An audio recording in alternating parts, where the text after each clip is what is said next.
শিক্ষক জাতি গড়ি, আমরা কেন পিছিয়ে পড়ি?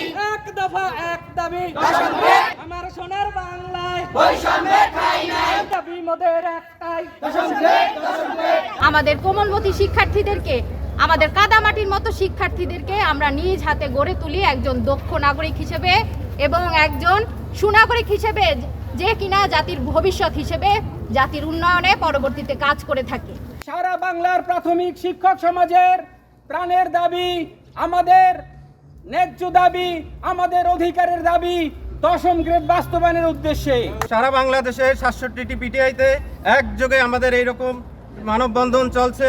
আপনারা ইতিমধ্যে জানেন যে আপনারা অবগত আছেন, আমরা শিক্ষকরা মাত্র ১১,০০০ টাকা বেসিকে বেতন পাই এবং আপনারা একটু আগেই জেনেছেন যে আমরা ১২তম গ্রেডে যে প্রস্তাবনা দেওয়া হয়েছে সেখানে ৩০০ টাকা মাত্র বেতন বাড়বে, যেটা আমাদের জন্য প্রহসন এবং হাস্যকর।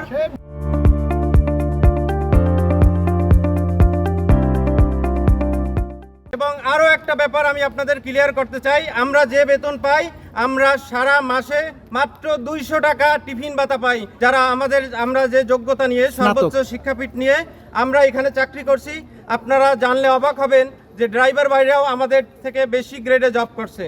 এর চেয়ে লজ্জার, আমরা যারা জাতির কারিগর, আমরা যারা শিক্ষক, আমরা জাতি গঠনের নেতৃত্ব দিতে চাই।